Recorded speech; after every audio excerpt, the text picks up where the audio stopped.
यीशु आपके जीवन को हल्का और आसान करने आया। कैसे आगे बढ़ते हैं बोझ के जीवन पर विश्वास करने से? सारा बोझ खुद उठाना, सब कुछ बोझ अपने सिर के ऊपर लेकर चलने पर विश्वास करना, कष्ट करने और पसीना बहाने पर विश्वास करना, और ये विश्वास करना प्रभु कैसे इसे आसान करता है, उससे इसमें आप कैसे आते हैं।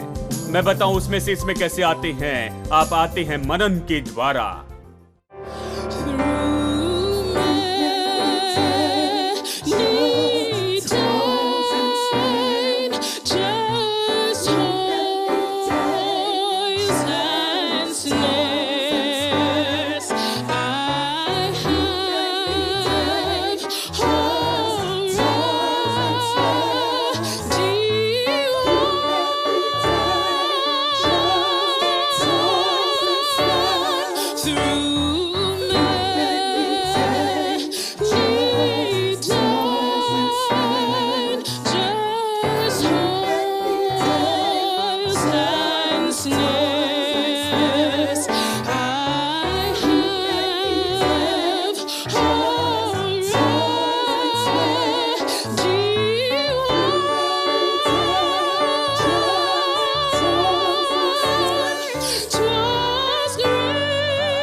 देखे बिना इसे नहीं पा सकते हैं। और कैसे देख सकते हैं? कैसे देखते हैं? मनन से देखने में मदद होती है। जब आप सीखते हैं कि मनन कैसे करें और मनन कैसे काम करता है, तो आप परमेश्वर के वचन को देख पाएंगे जिस पर आप विश्वास कर रहे हैं। चाहे आप चंगाई के लिए विश्वास कर रहे हैं, चाहे आप विश्वास कर रहे हैं जो कुछ भी आप कर रहे हैं उसमें सफलता पाने की, चाहे आप संपन्नता पर या किसी बात पर भी विश्वास कर रहे हैं, आपका व्यापार या चाहे जो भी हो, जिस बातों के लिए प्रभु पर विश्वास कर रहे हैं, आप उसके बारे में परमेश्वर के वचन को ले और उसकी प्रतिज्ञाओं को ले जो वो कहता है, आपकी समस्या के लिए प्रभु का जवाब, और उस पर आप मनन करते जाएं। और जब ये मनन आप में काम करता है, मनन का परिणाम ये होता है कि आप जल्दी ही देखेंगे कि परमेश्वर का वचन वास्तविकता होता है और आप खुद को उस वास्तविकता में चलते हुए देखेंगे। और फिर आप उस वास्तविकता में चलेंगे। पहले आपको देखना है, मानसिक आंखें देखने पाए, आपके मन में देखना है। देखिए, परमेश्वर ने अब्राहम से कहा, जहां तक तेरी आंखें, यानी जितनी दूर तक तेरी आंखें देख सकती है वो मैं तुम्हें दूंगा। उसने जमीन दिखाया, कहा जहां तक तू देख सकता है वो दूंगा। अब देखिए, मनुष्य की आंखें कितना दूर तक देख सकती हैं। ये शारीरिक आंखें कितना दूर देख सकती है? बस थोड़ा ही देख सकती है, उतना नहीं देख सकती जो परमेश्वर उससे देना चाहता था। उतना दूर नहीं, परमेश्वर पूरा देश देना चाहता था। सच में पूरा संसार। और यही तो हम पढ़ते हैं रोमियो अध्याय 4 वचन 13 में। प्रभु उसे सब कुछ देना चाहता था, और फिर परमेश्वर कहता है मैं तुम्हें वो दूंगा जो तुम देख सकते हो। और फिर परमेश्वर कहता है जहां भी तू अपने पैर धरेगा वो जगह मैं तुझे दूंगा। तो क्या आप मुझे ये बताना चाहते हैं कि अब्राहम को सच में जाना था और चलना था और उस देश के हर एक इंच में अपने पैर को रखना था जिसे वो लेने वाला था, ताकि वो उससे मिल जाए? ये व्यवहारिक रूप में असंभव होता। और ये तो सच में हजारों हजार ऐसे मील होते, और एक मनुष्य के लिए, सामान्य मनुष्य को ऐसा करने के लिए कि वो उसे ले ले, उसे बस चलना था कि हर एक इंच की जमीन पर पैर रखे और उसे ले ले। ये देखिए, ये व्यवहारिक बात नहीं है, ये ऐसे नहीं हो सकता, असंभव है। तो फिर परमेश्वर का ये कहने का मतलब क्या था जब उसने कहा जहां तक तेरी आंखें देख सकती है मैं तुम्हें दूंगा? वो ये नहीं कह रहा था कि जहां तक कि तेरी शारीरिक आंखें देखती है मैं विश्वास करता हूं। उसका मतलब था जहां तक कि तुम विश्वास कर सकती हो, जहां तक कि तुम्हारा मन इसे देख सकता है, जहां तक कि तुम अपने मन में लेकर इसे देखते हो कि मैं तुम्हें कहां तक देना चाहता हूं, जहां तक कि तुम देख सकते हो, जहां तक कि तुम खुद को उस देश में चलते हुए देख सकते हो कि उस देश में जी रहे हो, उस देश को ले रहे हो तुम और तुम्हारे वंश के लिए, उतनी दूरी तक मैं तुम्हें दूंगा। यह कुछ दिमागी बात के बारे में कहता है और दूसरे तरीके से नहीं हो सकता। कैसे वो पूरे देश में चल सकता है? पूरे जीवन काल में तो यह असंभव है। आज शायद हम कार लेकर चले जाएं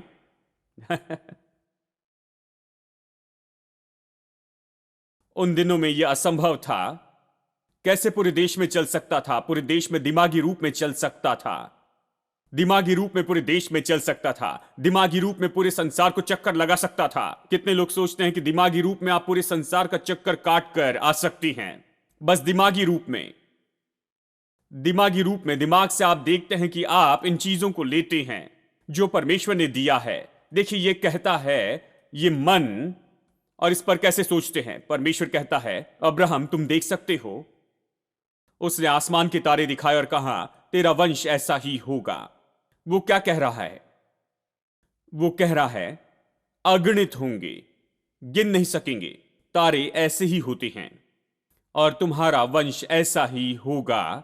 इसका चित्र बनाओ, खुद को बहुत से देशों के पिता के रूप में देखने लगो। खुद को देखो कि तुम पिता हो एक बहुत बड़े लोगों के समूह के। खुद को ऐसे देखो, हां देखो। अब ये पूरी बाइबल में है, इस तरह की बातें मैं आपको दिखा सकता हूं। ये पूरी बाइबल में परमेश्वर हमेशा चित्र देना चाहता है। वो बस यही तो कर रहा था। वो उसकी मदद कर रहा था कि वो दर्शन देखे। वो सब जो परमेश्वर कह रहा था, जो परमेश्वर प्रतिज्ञा कर रहा था, अगर वो कल्पना करके उसे देख सकता है, परमेश्वर जो दे रहा है उसे देख सकता, अगर वो उस देश को देख सकता है, अगर वो देख सकता और उसमें से वो चलता अपने मन में, यदि वो विश्वास करता तो वो उसे पा सकता था। यही कहता है। ठीक है, अब चलिए मैं यहां पर आपको एक और परिभाषा देता हूं मनन करने के बारे में, या मनन के बारे में, विवरण के बारे में।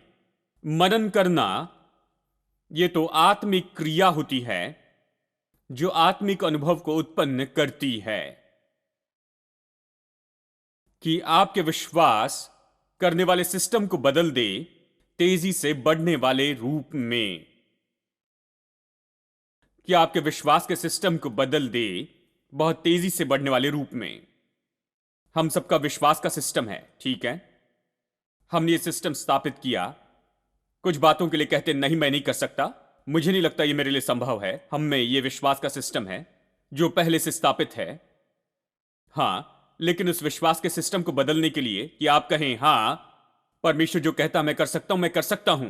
प्रभु कहता है मैं कर सकता हूं तो कर सकता हूं। प्रभु कहता है पा सकता हूं तो पा सकता हूं। अगर प्रभु कहता है संभव है तो संभव है। इस तरह से अपने विश्वास के सिस्टम को बदलना, इसके लिए मनन जरूरी है। तो मनन ये आत्मिक क्रिया है। जब आप मनन करते हैं तो आप आत्मिक क्रिया में से होकर जाते हैं और आत्मिक अनुभव पाते हैं कि बदल दे आपके विश्वास के सिस्टम को बहुत ही तेज तरीके में।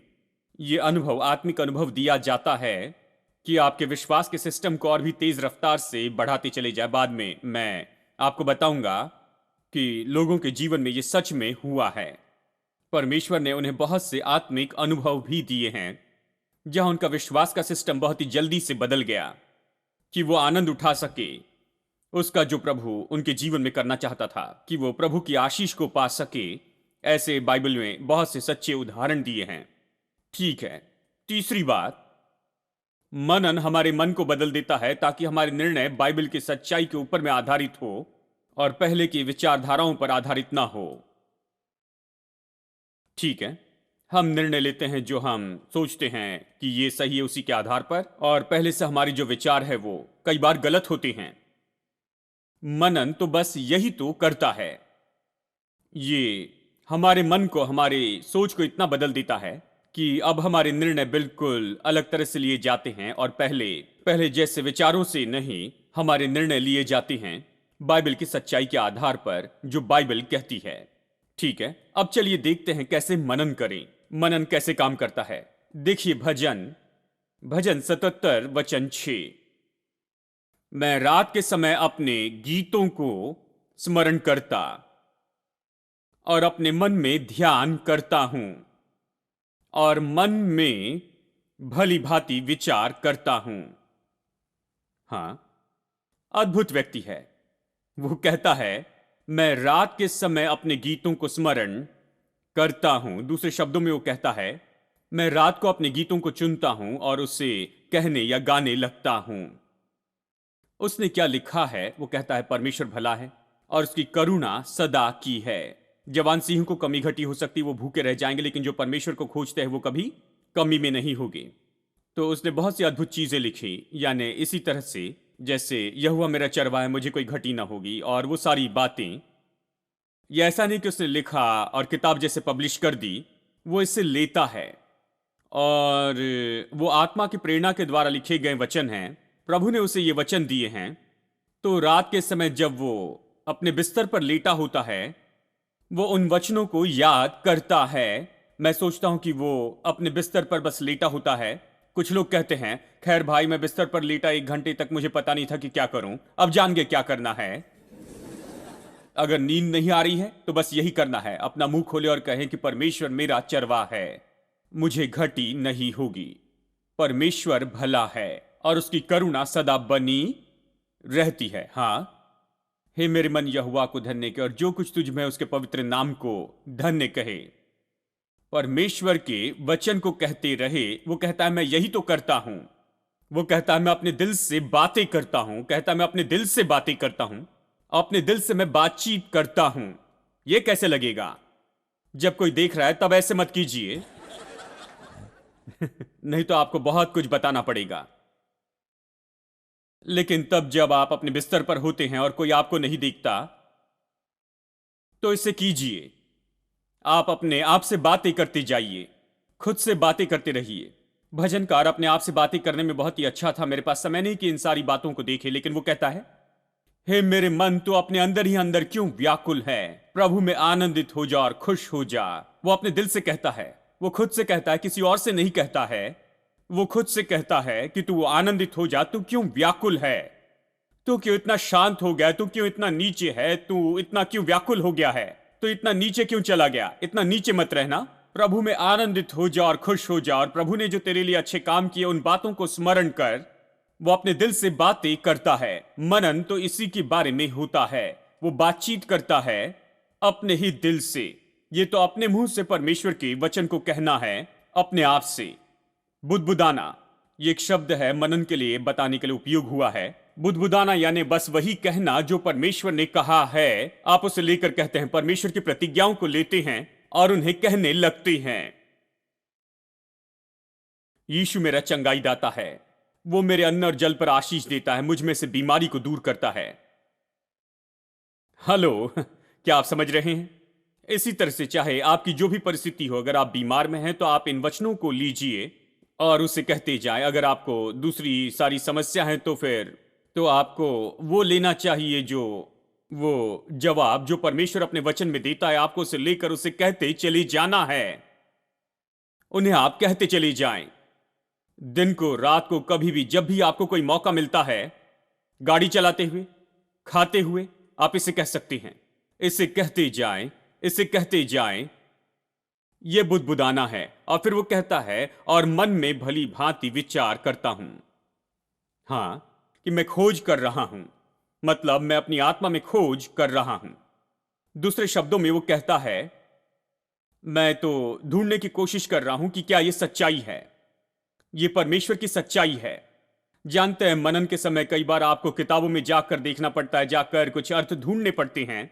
इसका सच में क्या अर्थ है ये ढूंढते हैं और फिर आगे बढ़कर किसी बात के बारे में कोई निष्कर्ष निकालते हैं। आप खोजते हैं, आप ढूंढते हैं।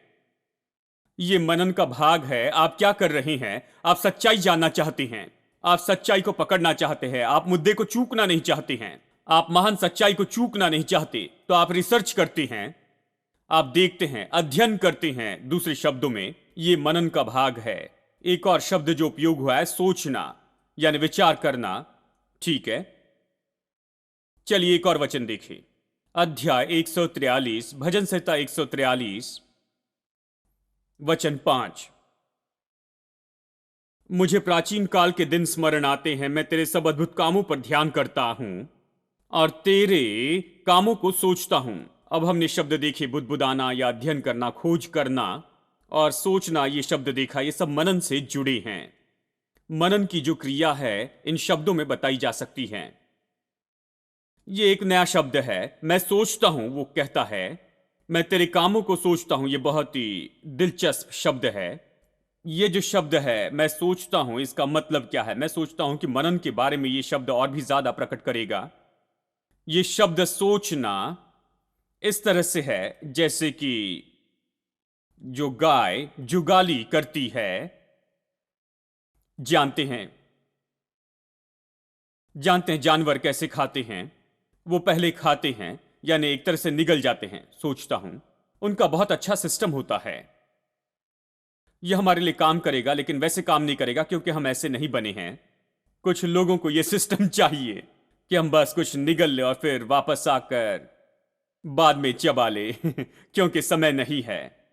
लेकिन गाय ऐसी करती है, वो बस पूरा खा लेती है, पूरा घास खाती है और फिर आराम से कहीं जाकर अच्छे से बैठ जाती है। फिर थोड़ा थोड़ा करके धीरे धीरे भोजन लाती है जो उसने पहले खाया था, उसे मुंह में लाती है और फिर उसे चबाने लग जाती है। उसे तब तक चबाती है जब तक कि उस भोजन के सारे पोषक तत्व,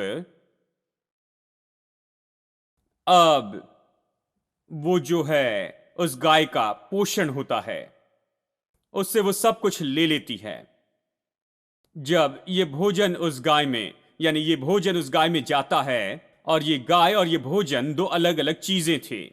ये दो अलग अलग चीजें थी, वो एक नहीं हुए थे।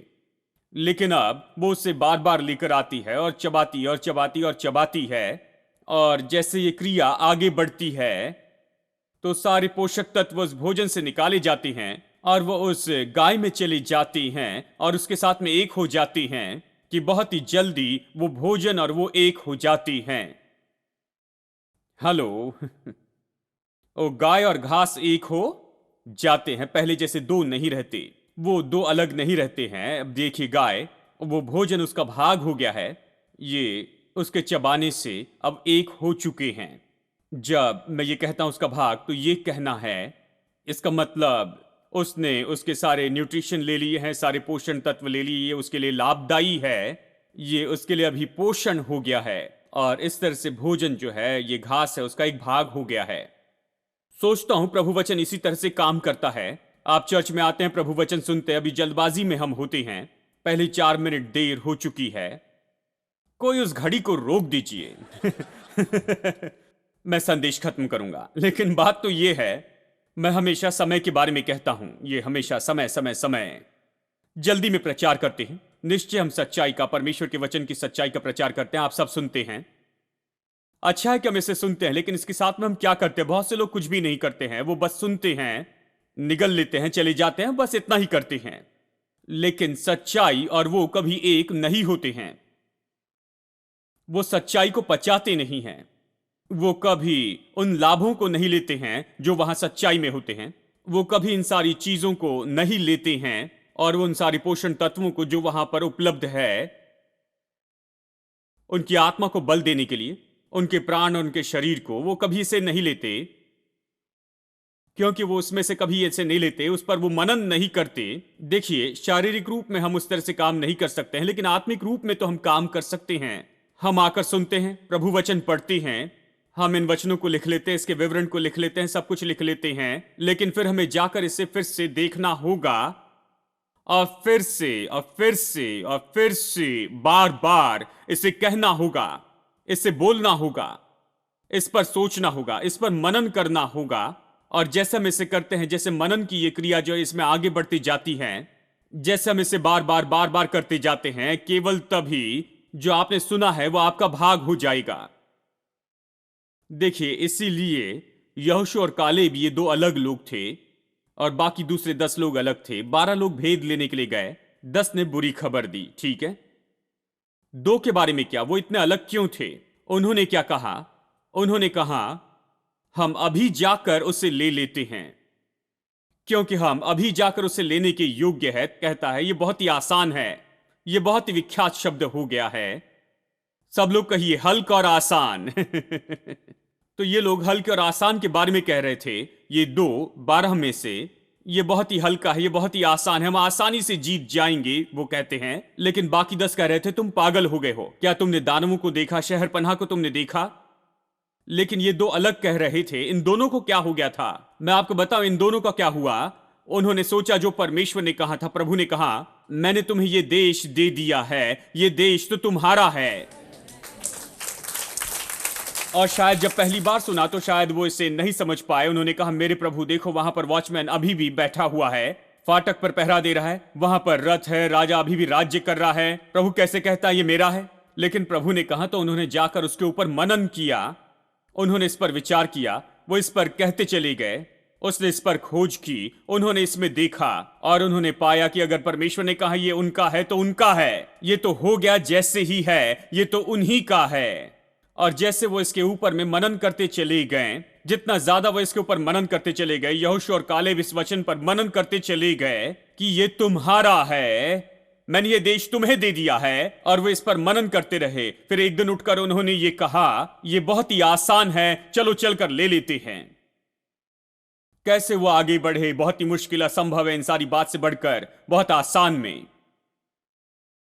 हाँ, आप कैसे आगे बढ़ते हैं? बड़े कष्ट और पसीने से, कि कड़ी मेहनत पर विश्वास करने के बजाय आसानी पर विश्वास करते जाएं। हल्का और आसान, वहां से यहां पर कैसे आती हैं? यीशु ने कहा है सब थके और बोझ से दबे लोगों मेरे पास आओ, मैं तुम्हें विश्राम दूंगा। मेरा जुआ हल्का है और मेरा बोझ तो सहज है। कैसे हम बोझ से हल्के और आसान में जाते हैं? यीशु आपके जीवन को हल्का और आसान करने आया। कैसे आगे बढ़ते हैं? बोझ के जीवन पर विश्वास करने से। सारा बोझ खुद उठाना, सब कुछ बोझ अपने सिर के ऊपर लेकर चलने पर विश्वास करना, कष्ट करने और पसीना बहाने पर विश्वास करना, और यह विश्वास करना प्रभु कैसे इसे आसान करता है, उससे इसमें आप कैसे आते हैं? मैं बताऊं उसमें से इसमें कैसे आते हैं। आप आते हैं मनन के द्वारा। वचन पर मनन कीजिए और देखिए फिर क्या होने लगता है। जब आप सच्चाई का प्रचार मुझसे या और किसी से सुनते हैं, आपका दिल सहमत नहीं होगा, आपका मन सहमत नहीं होगा। शायद आपका मन कहेगा मैं बस इतना ही जानता हूं कि ऊपर आने के लिए कष्ट करना, ये क्या कह रहे पता नहीं। हाँ, आप ऐसे ही सोचेंगे। लेकिन रुकिए एक मिनट, लेकिन जाकर खोजे, जाकर देखे, जाकर सोचे, जाकर मनन करे और इसकी जुगाली करते जाएं। उसे लेकर आए, उसके बारे में सोचे, उसे चबाए, उसे चबाए, उसे चबाए। और मैं आपको बताऊं, कुछ समय तक इसे चबाने के बाद में आप पाएंगे कि आपका मन अद्भुत रीति से बदल गया है। अभी आप आसान और हल्का कहना शुरू कर देंगे। सब लोग कहेंगे कि आपको क्या हो गया है।